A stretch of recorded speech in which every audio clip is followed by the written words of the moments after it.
దేవునికి స్తోత్రం. హల్లెలూయా. Christmas season శుభాకాంక్షలు. అలాగే ఈరోజు దేవుని యొక్క సన్నిధిలో కొన్ని విషయాలు మనం జ్ఞాపకం చేసుకుందాము.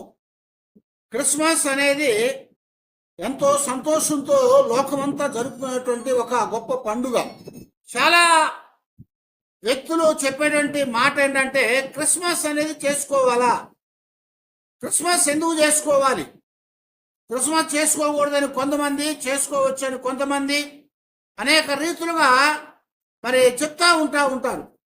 కానీ దేవుని యొక్క వాక్యం మనకి స్పష్టత ఏమి ఇవ్వలేదు. క్రిస్మస్ జరుపుకోవాలా వద్దా అన్నటువంటి విషయాలు దేవుని వాక్యంలో మనకి రాయబడలేదు.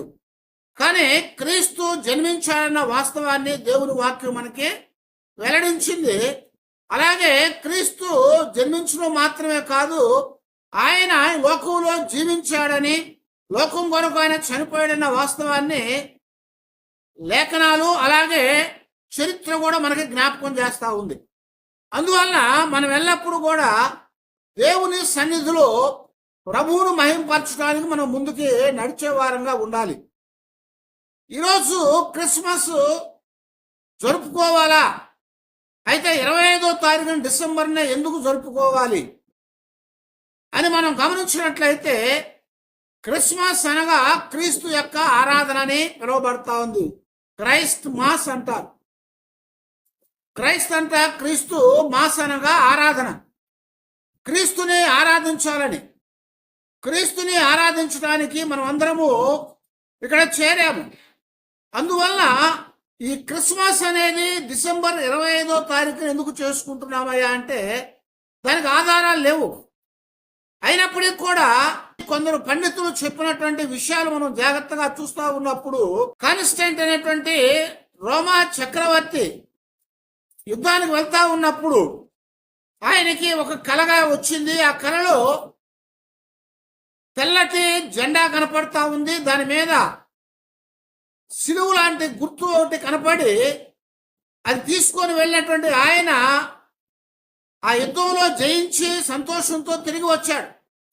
తిరిగి వచ్చిన తర్వాత ఏమైందంటే, రోమా సామ్రాజ్యంలో ఏం చేస్తారంటే, క్రీస్తుని ప్రతివారు కూడా నమ్ముకోవాలి, క్రీస్తు దేవుడు, ఆయన నాకు విజయాన్ని ఇచ్చాడు అని చెప్పి అందరిని కూడా మరి నమ్ముకోవాల్సిందని ఆయన ఒక ఆజ్ఞను జారీ చేశాడు. అది జారీ చేయబడిన తర్వాత ఏమైందంటే 336వ సంవత్సరంలో రోమా సామ్రాజ్యంలో ఒక పండుగగా దాన్ని ఆచరించడానికి ఆజ్ఞాపించబడింది. అప్పటి నుంచి కూడా అది రోమా సామ్రాజ్యంలో క్రిస్మస్ అనేది ఒక పండుగగా చేసుకున్నారు. అయితే తర్వాత కాలాల్లోకి వచ్చిన తర్వాత రోమిలు దాన్ని పాటించడం ఆపివేశారు, మానేశారు. కానీ ఇక్కడ యేసు ప్రభువు వారి యొక్క జన్మ అనేది వాస్తవం అని చెప్తా ఉంది. యేసు ప్రభువు వారు ఎప్పుడు జన్మించారయ్యా అంటే మనం గమనించినట్లయితే, ఈ యొక్క చరిత్రలో సృష్టి నుంచి ప్రభువారి వరకు ఒక కాలం అనేది నడిచింది. ప్రభువు జన్మించిన తర్వాత దగ్గర నుంచి ఇప్పుడు కొనసాగుతూ ఉన్నది మరొక కాలము. దానిని చరిత్రలో ఎలా విభజించారయ్యా అంటే, క్రీస్తు పూర్వము, క్రీస్తు శకము, క్రీస్తు తరువాత.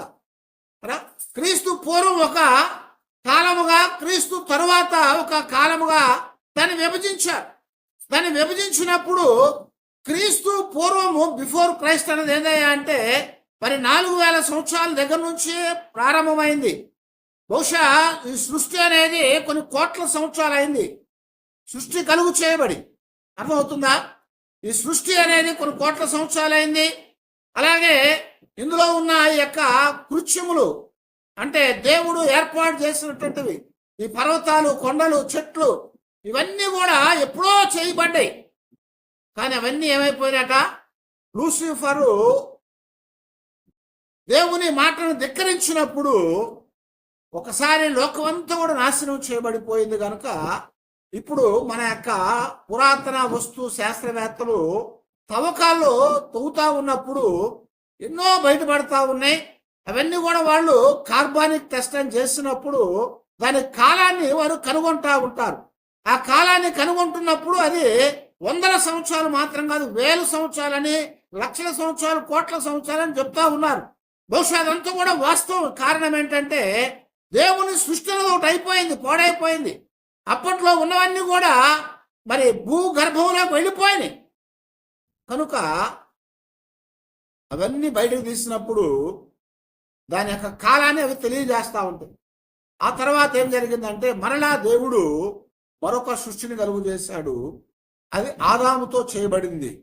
అప్పుడు కూడా వృక్షాల్ని, జంతువుల్ని, పశువుల్ని, పక్షుల్ని, పురుగుల్ని, వాటితో పాటు మానవుని కూడా దేవుడు సృజించాడు.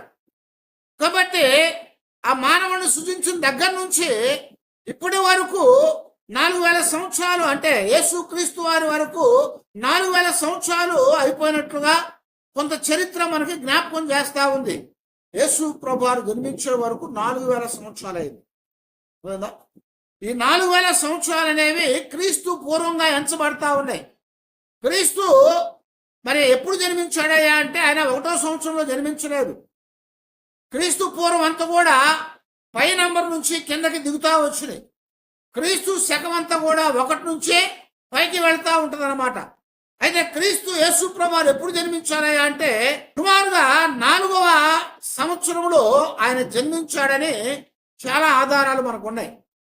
ఆయన క్రీస్తు పూర్వము అంటే బీసీలో 4వ సంవత్సరము ఆయన జన్మించినట్లుగా 4-6 సంవత్సరాల మధ్యలో మనకి చరిత్రలో చెప్తా ఉన్నారు. క్రీస్తు పూర్వం 1 అయిపోగానే క్రీస్తు శకము మొదటిది ప్రారంభం అయిపోయింది. కనుక 1వ సంవత్సరం దగ్గర నుంచి ఏమైందంటే క్రీస్తు శకములోనికి మనం వచ్చాము. అయితే తర్వాత 33 సంవత్సరాలన్నర ఆయన జీవించి ఆయన మన కొరకు చనిపోయాడు. కానీ ఆ 33.5 సంవత్సరాలు ఆయన జీవించి మానవుల కొరకు చనిపోయినటువంటి ఆ యొక్క లెక్క ప్రకారంగా మనం చూస్తా ఉంటే యేసు ప్రభువారు సుమారుగా క్రీస్తు శకం 30వ సంవత్సరంలో చనిపోయినట్లుగా చరిత్ర మనకు జ్ఞాపకం చేస్తా ఉంది. అందువల్ల యేసు ప్రభువారు 4వ సంవత్సరంలో బీసీలో జన్మించినట్లుగా చరిత్రలో ఒక రుజువు ఉన్నట్లుగా మనం జ్ఞాపకం చేసుకుంటున్నాం. అయితే ఇప్పుడు ఆయన జన్మించినటువంటి సంవత్సరము బీసీ 4 అని చెప్పుకున్నాం. అయితే ఆయన జన్మించినటువంటి దినం అనేది ఎప్పుడయ్యా అంటే ఆ రోజు ఎప్పుడయ్యా అంటే డిసెంబర్ 25 అని పండుగ చేస్తున్నారు. చాలా పర్యాయాలు డిసెంబర్ 25 అనేది నిజము కాదు కాబట్టి అప్పుడు మనం పండుగ చేసుకోకూడదని చాలా వ్యతిరేకులు చెప్తా ఉంటారు. ఇప్పటికి కూడా కొన్ని క్రైస్తవ గుంపులు క్రిస్మస్ చేయవు. రోమాపత్రికలో 14వ అధ్యాయంలో 5-6 వచ్చాడు చూడండి, ఏమన్నాడు? ఒకడు ఒక దినము కంటే మరి ఒక దినము మంచి దినమని ఎంచుచున్నాడు, మరి ఒకడు ప్రతి దినమును సమానముగా ఎంచుచూ ఉన్నాడు. ప్రతివాడు తన మట్టుకు తానే తన మనస్సులో రూఢిపరుచుకొనవలెను. దినములు లక్ష్య పెట్టువాడు ప్రభువు కోసమే లక్ష్య పెట్టుచున్నాడు.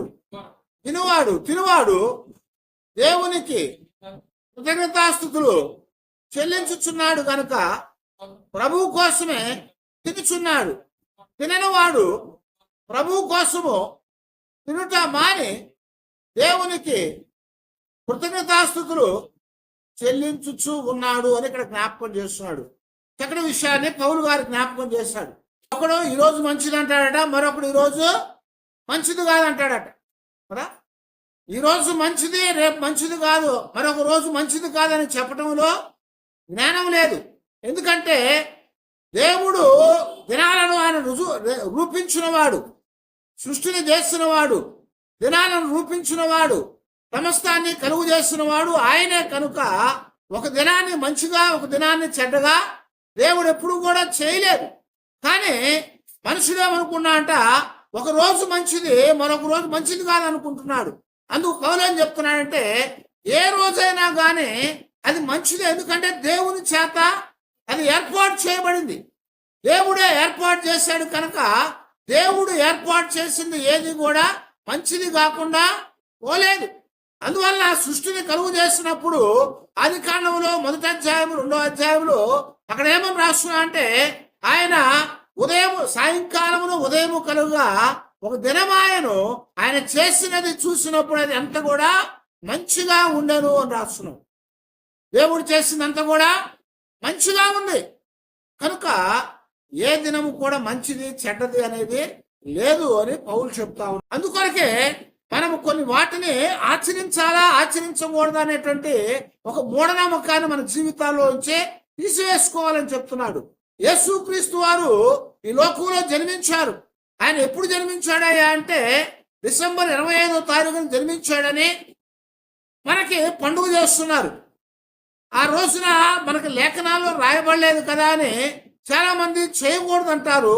ఆ రోజున చేయకుండా వేరే రోజు చేసుకుంటున్నారు. నువ్వు ఎప్పుడన్నా పండుగ చేసుకో. ఆ పండుగలో సారాంశం ఏదయ్యా అంటే యేసుప్రభువారు జన్మించాడు. యేసుప్రభువారు జన్మించాడు. ఆయన జన్మించాడు కాబట్టి ఆయనకి ఆరాధించాలి. అదే క్రిస్మస్ అని చెప్తున్నాడు అనమాట. వాస్తవానికి రోమా చక్రవర్తి క్రిస్మస్ అనేది ప్రారంభించాడు కనుక ఆ యొక్క కాన్స్టెంట్ అయినటువంటి ఆ చక్రవర్తి మరి 25వ తారీఖున ఆయన ప్రారంభించాడు. కొంతమంది ఏమంటున్నారంటే ఆ 25వ తారీఖున రోమేలు సూర్యదేవునికి ఒక ఆరాధన చేసేవారట. కానీ ఇక్కడ మనకేం చెప్తున్నాడంటే నీతి సూర్యుడని పిలువబడుతున్నటువంటి వాడు మన ప్రభువు. కనుక నీతి సూర్యుడైనటువంటి యేసుక్రీస్తు వారు జన్మించినటువంటి ఆ రోజున మనం జరుపుకోవటం అందులో తప్పులేదని చెప్తున్నారు. కొంతమంది ఏం చెప్తున్నారంటే పండితులు 25వ తారీఖు అనేది దేవుని యొక్క గాబ్రియల్ దూత మరియమ్మ దగ్గరకు వచ్చి ఆమెకు అంటే మరియమ్మకి శుభవార్త చెప్పింది.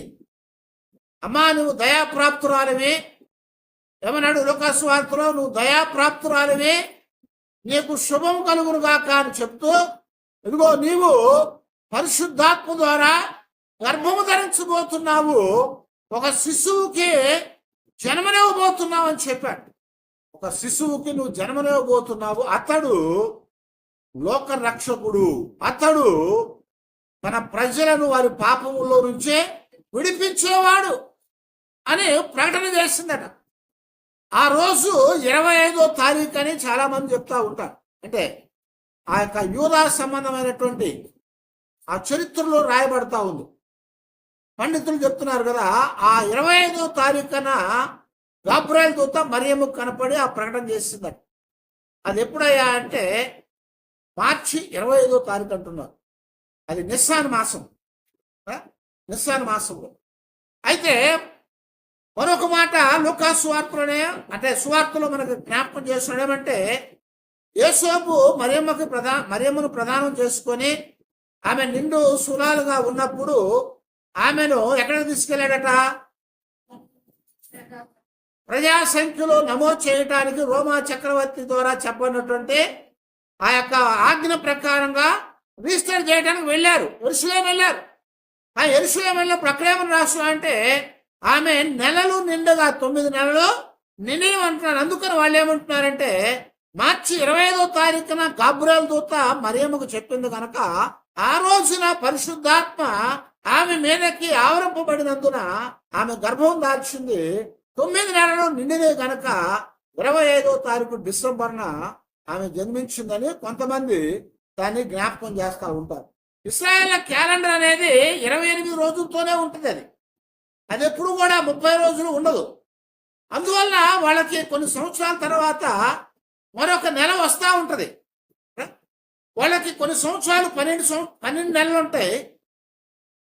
కొన్ని సంవత్సరాలు గడిచిన తర్వాత వాళ్ళకి 13 నెలలు వస్తాయి. మన క్యాలెండర్లో ఎప్పుడు 12 నెలలే ఉంటాయి. దానిని గగరైన క్యాలెండర్ అంటారు. దానికంటే ముందు రోమీ యొక్క క్యాలెండర్ ఒకటి ఉంది. ఆ రోమీ క్యాలెండర్లో సీజర్ యొక్క పేరు ఉంటుంది. రోమన్ సీజర్ యొక్క క్యాలెండర్ అది. దాంట్లో కూడా వాళ్ళు లెక్క పెట్టినప్పుడు ఏమైందంటే 10 రోజులు తగ్గిపోయింది. 10 రోజులు తగ్గిపోయింది దాంట్లో. అందువల్ల ఆ 10 రోజులు ఎక్కడ కలపడానికి ఇబ్బంది అయిపోయింది వాళ్ళకి. తర్వాత పోపు గెగరిన్ ఏంటంటే అతను ఏం చేశాడు, క్యాలెండర్ని సిద్ధం చేశాడు. దాని ప్రకారంగా మనం చూసినప్పుడు నిస్సాన్ మాసము 14వ రోజున పస్కా పండుగ జరిగింది.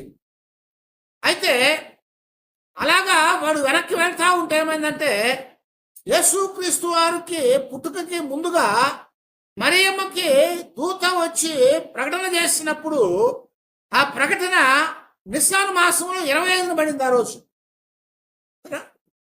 ఆ రోజున నిస్సాన్ మాసం 25లో పడింది. కారణం ఏంటంటే 14న 25న ఎలా జరిగిందయా అంటే వాళ్ళకి ఆ రోజులు అలాగా దాటి వెళ్తా ఉంటాయి కనుక అలాగ జరిగింది. రెండవది, మనకి క్యాలెండర్ అంతా కూడా ఎలా ఉంటుంది? సూర్య సంబంధంగా ఉంటుంది. సూర్యోదయం నుంచి మళ్ళీ సూర్య ఉదయం వరకు, అంటే సూర్యాస్తం అయిపోయినా మళ్ళీ సూర్యోదయం వరకు ఉంటుంది. కానీ యూదుల యొక్క క్యాలెండర్ ఎలా ఉంటుందంటే సూర్యాస్తం దగ్గర నుంచి అంటే చంద్రమానంతో ఉంటుంది. అంటే చంద్రుని యొక్క సంబంధంగా వాళ్ళు ఆ క్యాలెండర్ ఉంటుంది. మనకేమో సూర్యుడితో సంబంధంగా ఉంటుంది. ఈ సూర్య చంద్ర నక్షత్రాలను కలుగు చేసిన వాడు యేసుప్రభు దేవుడు అని జ్ఞాపకం చేస్తున్నాడు. ఆయన మరి జన్మించినటువంటి దానిని సూర్యుని ప్రకారం చంద్రుని ప్రకారం ఎట్లా ఆలోచన చేసినప్పటికీ కూడా ఆయన జన్మించింది వాస్తవం అన్న వాస్తవాన్ని దేవుని యొక్క లేఖనాలు కానీ అలాగే ఈ యొక్క చరిత్ర కానీ మనకు జ్ఞాపకం చేస్తా ఉంది. క్రిస్మస్ లో ఏం కనపడతా ఉంటే ముఖ్యంగా క్రిస్మస్ అనగానే చెట్టు కనపడతా ఉంటది, స్టార్ కనపడతా ఉంటది. ఆ స్టార్ తర్వాత గంటలు కనపడతాయి, ఆ తర్వాత క్యాండిల్స్ కనపడతా ఉంటాయి. ఇవన్నీ కూడా హైందవ సంబంధమైనటువంటి ఆరాధన వస్తువులని కొంతమంది మనం అవన్నీ పెట్టకూడదని చెప్తున్నారు. కానీ అవన్నీ కూడా హైందవ సంబంధమైనవి కాదు. కారణం ఏంటంటే యేసుక్రీస్తు వారు యోహాను సువార్తలో నేను లోకమునకు వెలుగై ఉన్నానని చెప్పాడు. నేను లోకానికి వెలుగుగా వచ్చా అన్నాడు. మత్తయి సువార్త కూడా ఏం చెప్తున్నాడు? నేను లోకానికి వెలుగును, నాతో పాటుగా మీరు కూడా లోకానికి వెలుగై ఉన్నారని చెప్పాడు. కనుక ఆయన వెలుగై ఉన్నాడు కనుక మనమందరం కూడా ఆ వెలుగును సూచించడానికి ఆ క్యాండిల్స్ పెట్టడంలో తప్పనేది లేదు. ఈ యొక్క క్రిస్మస్ సీజన్లో 4 ఆదివారాలు వస్తాయి, లేదా 5 ఆదివారాలు వస్తాయి కొన్నిసార్లు. ఈ 5 ఆదివారాల్లో కూడా 5 రకరకాల క్యాండిల్స్ వాడతారు. ఈరోజు మొట్టమొదటి క్యాండిల్ వాడతారు, అదేంటంటే నిరీక్షణ అనేటువంటి ఒక క్యాండిల్ వాడతాం కదా. నిరీక్షణ, అది నిరీక్షణ ఏదయ్యా అంటే 400 సంవత్సరాలు చీకటి యుగం అనేది గడిచింది పాత నిబంధనకి కొత్త నిబంధనకి మధ్యలో. ఈ 400 సంవత్సరాలు కూడా దేవుని యొక్క మాట లేదు, దేవుడు లేడు, దైవ సంబంధమైనది ఏది కూడా జనాలకి లేకుండా పోయింది. ఆ 400 సంవత్సరాల్లో అయిపోగానే మన చివరి ప్రవక్త అయినటువంటి మలాకి చెప్పినట్టుగా నీతి సూర్యుడు మరలా ఉదయించాడు అని చెప్తున్నాడు. ఆ నీతి సూర్యుడు ఉదయించడానికి అనేకమైనటువంటి ప్రవచనాలు పలికించబడ్డాయి. ఎక్కడ జన్మించాలని రాయబడ్డది. ఎక్కడ జన్మించాలట? బెత్లెహేములో జన్మించాలని రాయబడింది, ప్రవచించబడ్డది, ప్రవచించబడింది అది. అలాగే ఎవరికి జన్మించాలని రాయబడింది? ఎవరికట? కన్యకి జన్మించాలి. యెషయా గ్రంథము రాశాడు కన్య కుమారుని కంటదని.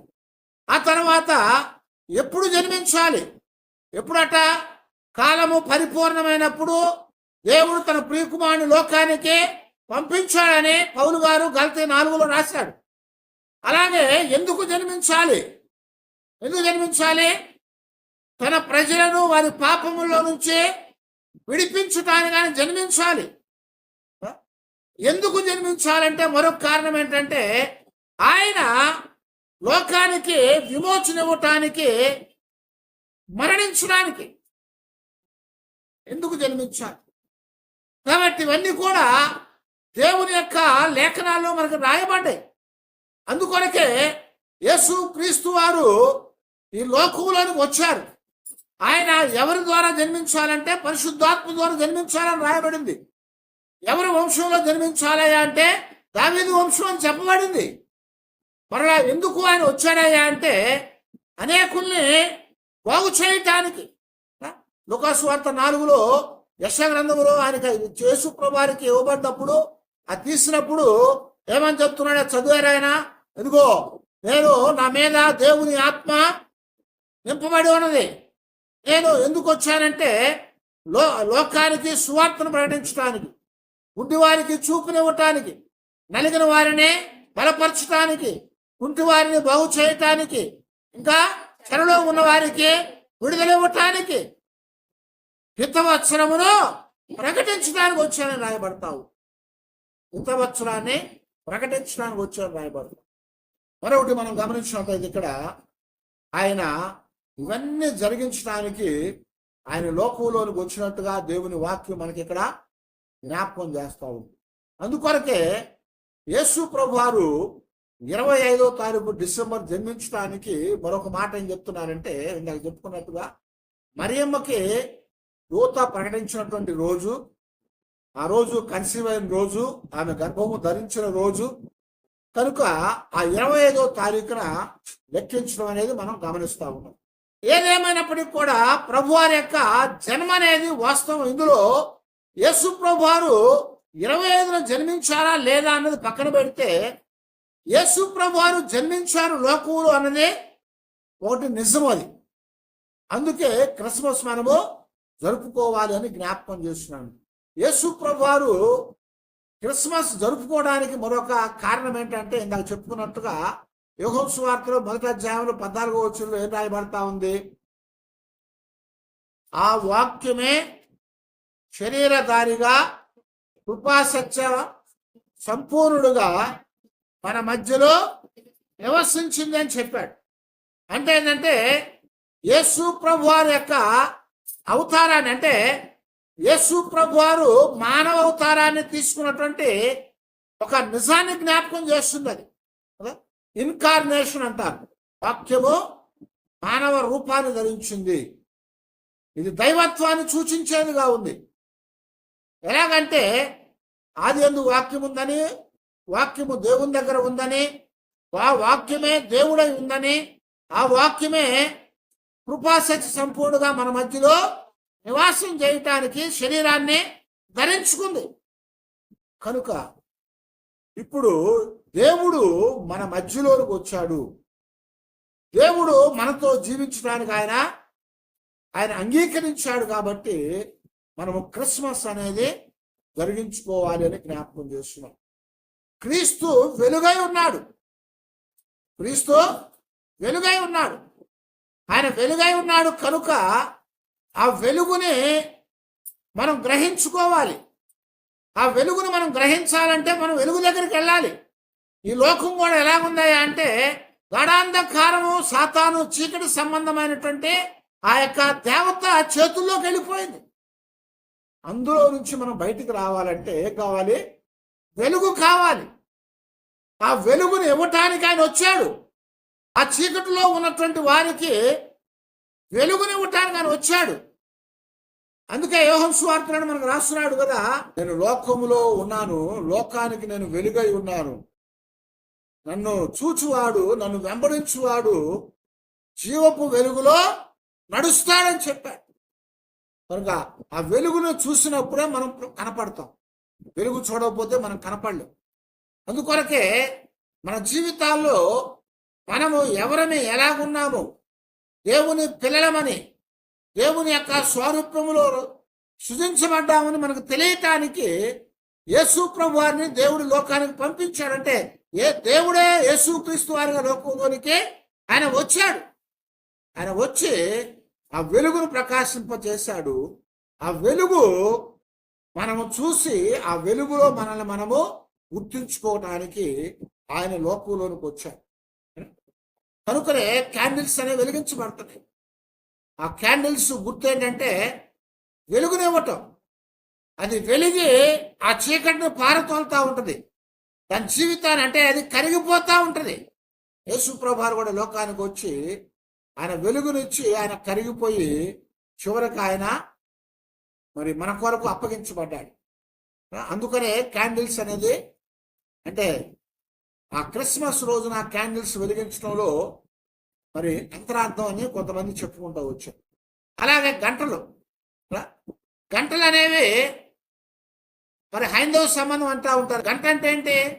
ప్రకటించేది. ఇప్పుడు ఎక్కడ కూడా కనపడతలేదు మనకి. ఇదివరకు పూర్వకాలం మనం చిన్నప్పుడు, పెద్దోళ్ళందరూ చిన్నప్పుడు చర్చిల మీద గంటలు ఉండేవి. ఇదివరకు చర్చి అనగానే ఊరి చివర ఒక పెద్దది ఉండేది, పైకి గోపురంలా కట్టేవారు, దాని పైన ఒక గంట ఉండేది, పెద్ద గంట. ఆ గంట మరి ఒక చక్రంతో అమర్చబడి ఉంటది, దానికి ఒక తాడు కట్టి ఉంటది. ఆ తాడు ఆ పై నుంచి కింద మనుషులకు అందేటట్టుగా కింద దాకా ఆ గోపురంలో ఉంటది. ఉదయాన్నే ఆ కేటగిస్ట్ అనేవాళ్ళు పల్లెటూరులో, వాళ్ళు వచ్చి ఏం చేస్తారంటే ఆ ప్రార్థన సమయానికి కొద్దిగా ముందు ఆ తాడు లాగితే గంట మోగుతా ఉంటది, పెద్ద గంట, తంచు అది. అందుకే అది ఎంత మోగుతాయా అంటే చాలా శబ్దం వస్తుంది. ఆ గంట మోగితే ఊరి చివరి ఉన్నటువంటి ఆ చర్చిలో గంట మోగుతా ఉంటే ఈ ఊళ్ళో కాదు, చుట్టుపక్కల ఉన్న ఊళ్ళన్నీ కూడా ఆ శబ్దం వినపడేది. ఎందుకంటే ఆరాధన మొదలవుతుంది రండి అని. అలాగా ఆ గంటలు అనేవి యేసుప్రభు వారు జన్మించినప్పుడు కూడా దూతలు పరలోకంలోంచి దిగి వచ్చి ఏం చేశారంట, ఊరలు ఊదారు, స్తుతించారు, ప్రకటన చేశారు. ఏమని చేశారు? ఇదిగో సర్వోన్నతమైన స్థలముల్లో దేవునికి మహిమయు, భూమి మీద ఆయనకి ఇష్టమైన వారందరికి కూడా సమాధానము కలుగును గాక అని వారు ప్రకటన చేశారు, దేవునికి స్తోత్రాలు చెల్లించారు. అవే గంటలు, అందుకనే బెల్స్ పెడతా ఉంటారు. ఆ తర్వాత చెట్టు, క్రిస్మస్ చెట్టు పెడతా ఉంటాడు. చాలా మంది చెట్టు పెట్టకూడదు అంటారు. కారణం ఏంటంటే 2010వ అధ్యాయం ఏంటంటే ఒకడు ఒక చెట్టును తీసుకొని వచ్చాక నరికి దాన్ని అలాగ వాడుకున్నాడు ఇలాగ వాడుకున్నాడు అని యెషయా గ్రంథంలో కూడా రాయబడి ఉంటుంది. ఒక చెట్టుని నరికి 3 ముక్కలు తెచ్చాట. ఒక ముక్క ఏమని ఏం చేశాడు, చీల్చి పొయ్యి కింద పెట్టుకొని తినటానికి వండుకున్నాడు. ఒక ముక్కని ఏమనో పగలగొట్టి ఏదో కావలసిన వస్తువులు చేసుకొని కింద వేసుకొని కూర్చున్నాడు. ఇంకొక ముక్క కూర్చున్నాడు, తిన్నాడు. తిన్నాక ఏం చేయాలి అర్థం కాలేదు వాడికి. ఆ మొక్కను తీసుకుని ఏం చేశారంట, బొమ్మను తయారు చేసుకుని ఆహా ఇదే నాకు దేవుడు అనుకున్నాడట. ఇదే నాకు దేవుడు అనుకొని దాన్ని ఒక పక్కన పెట్టేసి అందంగా ఉందని ఎక్కడికి వెళ్ళినా దానికి నన్ను దండం పెట్టి వెళ్ళి మళ్ళీ వచ్చిన దండం పెడతా ఉన్నాడు. అది ఒక విగ్రహం అయిపోయింది. ఆయన చనిపోయినాక తిరిగి చిగురించినటువంటి మ్రాను, చనిపోయి బ్రతికినవాడు ఆయన. అందుకొరకే ఆ క్రిస్మస్ చెట్టు కొంతమంది పెట్టకూడదు అనుకుంటారు, కానీ క్రిస్మస్ చెట్టును పెట్టడంలో మరి ఆ అంతరార్థము, ఆయన ఈ లోకానికి చెట్టుగా వచ్చాడు, ఆ చెట్టుని నరికించబడ్డాడు, అది చనిపోయింది, తిరిగి మరలా అందులో నుంచే మరలా చిగురించాడు అని యెషయా ముద్దు చిగురు పెట్టిందని రాశాడు. కనుక ఆ చెట్టుని కూడా మనము జ్ఞాపకం చేసుకుంటా ఉన్నాం. అందుకొరకే యేసు ప్రభు వారు ఈ లోకంలోనికి వచ్చాడని ఆయన చివరగా మనం గమనిస్తూ ఉన్నప్పుడు ఆయన చనిపోవటానికి అంటే విమోచించటానికి ఆయన జన్మించాడు. విమోచనని జ్ఞాపకం చేసుకున్నాం. పుట్టకలోనే ఆయన విమోచన ఉంది.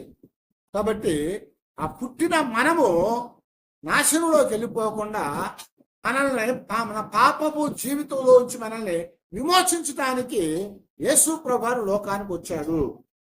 అందుకనే మత్తయి సువార్త 1వ అధ్యాయము 21వ వచనం చదవండి. ఇప్పుడు ఆమె ఒక కుమారుని కంటది, ఆయన తన ప్రజలను వారి పాపముల్లో నుంచే విమోచించేవాడుగా ఉంది. యేసు ప్రభువు ఎందుకు జన్మించాడు, ఎందుకు మనం క్రిస్మస్ చేసుకోవాలయ్యా అంటే, ఆయన జన్మించకపోతే మనకి విడుదల లేదు, ఆయన జన్మించకపోతే మనకి విమోచన లేదు, ఆయన జన్మించకపోతే మన పాపాల్లో నుంచి మనకు రక్షణ లేదు. కనుక మనం క్రిస్మస్ చేసుకోవాలి అని మరి కొంతమంది పండితులు చెప్పినటువంటి దాని ప్రకారంగా, లేఖనాలు మనకి జ్ఞాపకం చేసిన దాని ప్రకారంగా మనం క్రిస్మస్ని మనం జరుపుకోవాలి. కాబట్టి ఈ క్రిస్మస్ నువ్వు 25వ తారీఖు జరుపుకో, ఇంకో రోజు జరుపుకో. కొంతమంది ఎప్పుడు చేస్తారు తెలుసా, 25వ తారీఖు నుంచి జనవరి 25వ తారీఖు వరకు చేస్తూనే ఉంటారు క్రిస్మస్. కొంతమంది జనవరి 7వ తారీఖుని చేస్తారు, కొంతమంది జనవరి 7వ తారీఖుని చేస్తారు. అయితే 25వ తారీఖున డిసెంబర్ చేసిన, జనవరి 7వ తారీఖు చేసిన యేసు ప్రభువారు జన్మించారు. కాబట్టి క్రిస్మస్లో అంతరార్థం ఏదయ్యా అంటే, మొట్టమొదట యేసు ప్రభువారు శరీర అవతారాన్ని ధరించుకొని లోకంలోనికి వచ్చాడు. యోహాను సువార్త 1:14. ఆ తర్వాత రెండవ అంతరార్థం ఏదయ్యా అంటే, ఆయన లోకానికి వెలుగునివ్వటానికి వచ్చాడు. చీకట్లో ఉన్న వారికి వెలుగునివ్వటానికి వచ్చాడు. నేను లోకానికి వెలుగై ఉన్నాను, నన్ను వెంబడించేవాడు చీకట్లో నడవక వెలుగులో నడుస్తాడని ప్రభువు చెప్పాడు. యోహాను సువార్త 8:వచ్చాడు. లేకపోతే తొట్టుపడతాం. ఆ తర్వాత మరొకటి ఏదయ్యా అంటే, ఆయన మన కొరకు త్యాగం చేశాడు. ఆయన మన కొరకు త్యాగం చేశాడు. కాబట్టి ఆయన మన పాపములను విమోచించడానికి చనిపోయాడు. ఆ చనిపోవటానికి ఆయన వచ్చాడు. వచ్చి చనిపోకపోతే మనకు విమోచన ఉండేది కాదు. మనం క్రిస్మస్ కూడా చేసుకునేవాళ్ళం కాదు కదా. ఎందుకంటే 2000 సంవత్సరాలు అయిపోయింది కాబట్టి ఎప్పుడో మర్చిపోయేవాళ్ళు. కనుక ఆయన రావటంలో క్రిస్మస్ ఎందుకు చేసుకున్నామంటే, ఆయన రక్షణ కార్యాన్ని జరిగించడానికి వచ్చాడు కాబట్టి మనం క్రిస్మస్ని జరిగించుకుంటున్నాము. అంతరార్థం అది. అంతేకాకుండా ఆయన రాజులకు రాజు, ప్రభులకు ప్రభు అయినటువంటి వాడు, లోక రక్షకుడు అయినటువంటి వాడు. కనుక మరి ఆ క్రిస్మస్ జరుపుకోవటంలో ప్రధానమైనటువంటి విషయం ఏంటంటే, ఆయనను రాజుగా ప్రభువుగా మనం గుర్తించి ఆయన ఆరాధనిస్తాం, ఆయన గౌరవిస్తున్నాం. ఆ గౌరవాన్ని ఆయనకి ఇవ్వాలి. ఎందుకంటే పరలోకములో ఉన్నటువంటి వాడు భూమి మీదకి వచ్చాడు, అందుకే ఆయన గౌరవించాలి. వాక్యమైన వాడు శరీరాన్ని తీసుకున్నాడు, అందుకే ఆయన గౌరవించాలి.